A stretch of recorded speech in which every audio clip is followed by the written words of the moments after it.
नमस्कार, आदाब, सत श्री अकाल, जय भीम, जोहार। मेरा नाम है नवीन कुमार। आप में से कुछ लोगों को यह बात बुरी लग सकती है, लेकिन इससे सच नहीं बदलेगा। हम और आप चाहे जितनी आलोचना कर लें, लेकिन फॉरेन पॉलिसी कैसे हैंडल की जाती है, विदेश नीति कैसे हैंडल की जाती है, यह मोदी को पाकिस्तान से सीखना चाहिए। या कहें कि अंतर्राष्ट्रीय मोर्चे पर पाकिस्तान ने मोदी प्रशासन का बाजा बजा दिया है, तो गलत नहीं होगा। जरा इस तस्वीर को ध्यान से देखिए। इस तस्वीर में कहीं नरेंद्र मोदी नजर आ रहे हैं? दरअसल यह चीन के विक्ट्री डे परेड की तस्वीर है। इस परेड में रूस के राष्ट्रपति व्लादिमीर पुतिन है, उत्तर कोरिया के प्रधान किम जोंग उन है, इसके अलावा दुनिया के 20 से ज्यादा नेता शामिल हुए। लेकिन जिस आदमी का चीन की इस परेड में शामिल होना नरेंद्र मोदी की पूरी विदेश नीति पर तमाचे की तरह है, वो है पाकिस्तान के आर्मी चीफ जनरल असीम मुनीर का शामिल होना। इस परेड और वैश्विक राजनीति में इसके महत्व का अंदाजा इसी से लगा लीजिए कि रूसी राष्ट्रपति व्लादिमीर पुतिन एससीओ समिट में भाग लेने के बाद 2 दिन तक रुके रहे।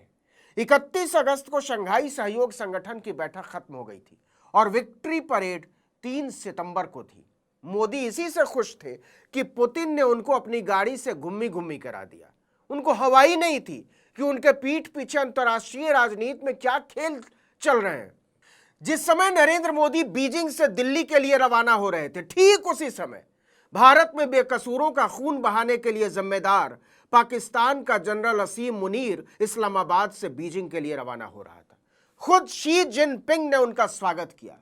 यह परेड द्वितीय विश्व युद्ध में जापान की हार और जापानी आक्रमण के खिलाफ चीन के प्रतिरोध को याद करने के लिए निकाली जाती है। असीम मुनीर अकेले ऐसे विदेशी आर्मी चीफ हैं जो इस परेड में हिस्सा लेने के लिए पहुंचे थे। चीन ने अपनी इस परेड में दुनिया को महाविनाशक परमाणु मिसाइलों से लेकर किलर ड्रोन तक दिखाकर अपना शक्ति प्रदर्शन किया। और चीन के निशाने पर हैं कौन? अमेरिका, जापान, ताइवान और भारत जैसे देश। नरेंद्र मोदी को या उनकी सरकार को इसके बारे में कुछ हवा ही नहीं थी। पाकिस्तान ने न केवल चीन की परेड में हिस्सा लिया, बल्कि शी जिनपिंग और व्लादिमीर पुतिन के साथ 1-to-1 बैठक भी की। शी जिनपिंग के साथ मुलाकात में जहां असीम मुनीर के साथ पाकिस्तान के प्रधानमंत्री शहबाज शरीफ भी थे, तो वहीं पुतिन के साथ शहबाज शरीफ की अकेले में बैठक हुई।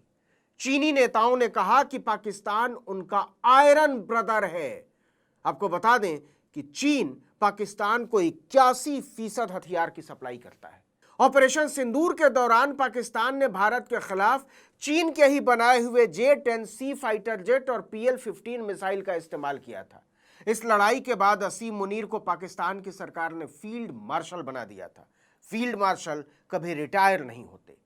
और जिन पुतिन की गाड़ी में फोटो खिंचवाकर नरेंद्र मोदी मगन हो रहे थे, उन्होंने बैठक में साफ कहा कि पाकिस्तान हमारा दोस्त है और आने वाले दिनों में यह दोस्ती और मजबूत होगी। यकीन न हो तो सुन लीजिए, इस वीडियो को क्रेमलिन ने खुद जारी किया। Pakistan remains our traditional partner in Asia. We cherish the relations between our countries. इतना ही नहीं, व्लादिमीर पुतिन ने कहा कि पिछले दिनों पाकिस्तान और रूस के व्यापारिक संबंधों में कुछ कमी जरूर आई थी, लेकिन अब हम मिलजुल कर इसे फिर से उसी तरह मजबूत करने को कृत संकल्पित हैं। Objective circumstances, our trade decreased by a very small amount, but nevertheless, it's a good signal for us to work harder to analyze what happened and to make the necessary changes. मतलब चीन, पाकिस्तान, रूस भाई भाई। लेकिन बात इतनी ही नहीं है। चीन और अमेरिका दोनों ही पाकिस्तान को गले लगाने को बेताब है। दोनों खजाना लुटा रहे हैं उसके ऊपर। दोनों पाकिस्तान को अपना दोस्त बता रहे हैं और दूसरी तरफ दोनों ही देशों ने भारत को हाशिए पर फेंक रखा है। आपको याद हो तो डोनाल्ड ट्रंप ने पाकिस्तानी सेना प्रमुख असीम मुनीर को 18 जून 2025 को व्हाइट हाउस में लंच के लिए आमंत्रित किया था और यह ऑपरेशन सिंदूर के बाद की बात है। यह पहली बार था जब किसी अमेरिकी राष्ट्रपति ने पाकिस्तान के सेना प्रमुख को व्हाइट हाउस में लंच के लिए बुलाया था। इस मुलाकात के बाद ट्रंप ने खुलकर पाकिस्तान और असीम मुनीर की तारीफ की थी। वही डोनाल्ड ट्रंप रोज नरेंद्र मोदी की बखिया उधेड़ता है। एक बार फिर से उसने कहा है कि भारत का कारोबार अमेरिका के रहमो करम पर है। We get along with India very well, but India has, you have to understand, for many years it was a one-sided relationship. Only now since I came along and because of the power that we have with tariffs. मतलब चीन, पाकिस्तान, रूस और America चारों को पता चल गया है कि भारत में एक अनाड़ी प्रधानमंत्री कुर्सी पर बैठा हुआ है जो किसी रील बनाने वाले की तरह बेहद गंभीर अंतर्राष्ट्रीय मंचों में भी केवल फोटो खिंचवाता रहता है, बेमतलब की हंसी हंसता रहता है और उसका प्रचार तंत्र इसे अपने चेलों और चाटुकारों तक फैलाता रहता है। वो अच्छी तरह जान गए हैं कि दुनिया का शक्ति संतुलन जिस तरह से बदल रहा है उसके बारे में न तो नरेंद्र मोदी को कुछ पता है और न ही उनकी इसमें कोई दिलचस्पी है। अगर थोड़ा निरपेक्ष होकर सोचा जाए तो पाकिस्तान के मुद्दे पर रूस, चीन और अमेरिका ने भारत को सैंडविच बना दिया है। देखिए कि चीन और अमेरिका एक दूसरे को देखना पसंद नहीं करते, रूस और अमेरिका एक दूसरे को देखना पसंद नहीं करते और पाकिस्तान ने तीनों को समान रूप से साध रखा है। दूसरी तरफ नरेंद्र मोदी फुटबॉल बने फिर रहे हैं। कभी चीन को लाल लाल आंख दिखाने के लिए डोनाल्ड माई फ्रेंड करते घूमते थे। ट्रंप की चापलूसी में 75 साल पुरानी भारत की घोषित नीति को लात मारकर इजराइल जैसे बर्बर देश को गले लगाया, रूस को दरकिनार किया और ट्रंप ने मोदी का इस्तेमाल करके दूध की मक्खी की तरह निकाल फेंका।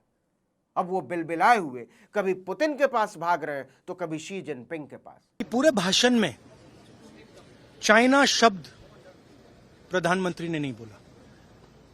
पूरा देश जानता है कि पाकिस्तान की मदद, टेक्निकल मदद, एयरफोर्स की मदद चाइना ने की, मगर प्रधानमंत्री के मुंह से, डिफेंस मिनिस्टर के मुंह से चाइना शब्द नहीं निकला। सबको पता चल गया है कि नरेंद्र मोदी एक खोखले नेता हैं। उनके पास न सूझबूझ है, न दृष्टि है, न वो पढ़े लिखे हैं और न ही उनके अंदर उदारता है। जो व्यक्ति अपने देश को ही एक साथ जोड़कर आगे ले जाने के खिलाफ है, धर्म के आधार पर अपनी ही जनता को भड़काता रहता है, अपने ही देश के पढ़ने लिखने वाले छात्रों, अध्यापकों, वकीलों, चिंतकों, लेखकों, पत्रकारों को अर्बन नक्सल, देशद्रोही और आतंकी कहता फिरता है, उन्हें जेलों में डलवा देता है, वो दुनिया को क्या ही रास्ता दिखाएगा। नरेंद्र मोदी की आंखें शी जिनपिंग के सामने श्रद्धा और डर से झुकी हुई थी।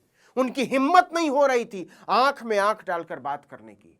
इतिहास इस बात को याद रखेगा कि मोदी जब ऑपरेशन सिंदूर के बाद शी जिनपिंग से पहली बार मिले तो वो इतना तक नहीं बोल पाए कि भारत के खिलाफ जंग में पाकिस्तान को हथियार मुहैया कराना हमें नागवार गुजरा है। सच ये है कि जिनपिंग के सामने मोदी बहुत पिलपिले नजर आ रहे थे। पुतिन और जिनपिंग जैसे विश्व नेताओं के सामने मोदी का बेमतलब खिलखिलाना बता रहा था कि अंतर्राष्ट्रीय कूटनीति के मामले में उनकी समझ शून्य है। अंडा।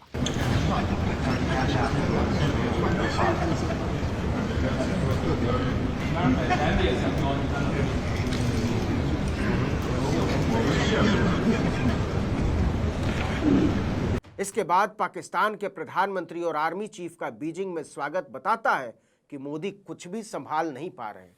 वो मूल तौर पर एक गप्पी प्रधानमंत्री हैं जिन्हें बातें बनाने के अलावा कुछ नहीं आता। दुनिया के साथ कदम ताल कैसे करते हैं इसके बारे में न तो मोदी को कुछ पता है और न ही उनके चेलों, चाटुकारों और चवन्नी सलाहकारों को। इस वीडियो में इतना ही, लेकिन अगर आपने आर्टिकल 19 इंडिया को अब तक सब्सक्राइब नहीं किया तो फौरन कर दीजिए, बेल आइकॉन दबाइए, घंटी जैसी आकृति लाइक कीजिए और कमेंट करके बताइए हमारा वीडियो आपको कैसा लगा। हमारा ट्विटर हैंडल है article19_India और मेरा ट्विटर हैंडल है नवीन जर्नलिस्ट। नमस्कार।